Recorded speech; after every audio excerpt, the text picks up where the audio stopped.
This is the grandstand, huh? This is a grandstand built vintage 1972-73.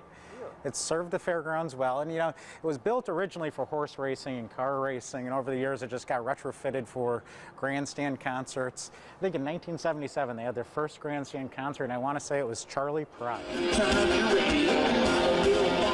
40 years later, country is still king at the grandstand, but a changing marketplace is making it difficult to pack the house for other musical genres.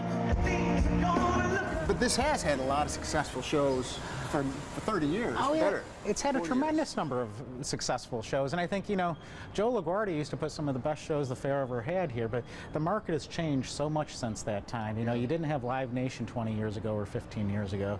Now you have Live Nation, you have SPAC, Darien Lake, CMAC, and you know, Live Nation controls most of those, and they just route their acts across the state and out of state. So it's very hard to get in on that market.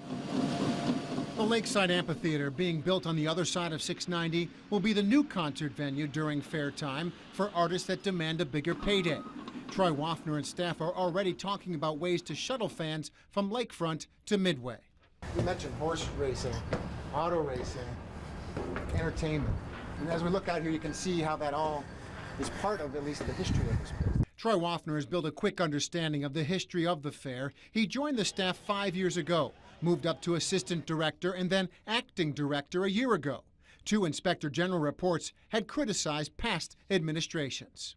Do you think you had to clean up the bad period, as you referred to it, to get past the details of the IG report and change some of the staff and change the way the whole structure was run to get to the point today where you can think about a new vision? I do. I think, you know, we went through a bad period, and I was here for some of that, for quite a bit of it. And, you know, I think we've gone through that, cleaned it up. It's now history, and, you know, there's no sense of looking back at it anymore, except to make sure we don't repeat the same mistakes again. And I do think we've gone through that, and we've regained the trust of all of our constituency groups. Where do things get decided? In your office, or is it in Albany, or is that a conference call back and forth? Yeah, you know what? It's we don't work in a vacuum. Albany doesn't work in a vacuum. You know, we have ideas, and I'll say, you know, Albany gets a bad rap sometimes. We have a great working relationship with the Department of Agriculture and Markets, who's our mothership, and the governor's office, and everybody who wants to have input into the fair. And yeah, I think we're given a lot of leeway to be able to implement new ideas, and sometimes, you know, the reins rightfully get pulled back a little bit. What's your title? My title is acting director. Are you going to just continue to act, or do you someday get the lead, or how does that work? Are you waiting for a letter in the mail? Is it Governor's Day where he comes and blesses you? What happens? You know, to answer your question, I'm happy being acting director. I was assistant director for 4 years. I'm having a great run as acting director, and you know, I'm afraid if they actually appointed me, it would jinx the whole situation. So believe me, I'm happy just acting right now.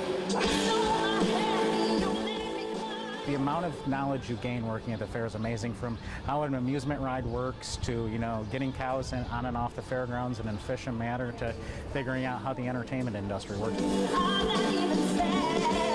So, you know, it's been a great and neat learning curve. Yeah. Now we're blessed with this $50 million, and we get to relay out the fairgrounds and plan for the generation or 2 generations ahead of us.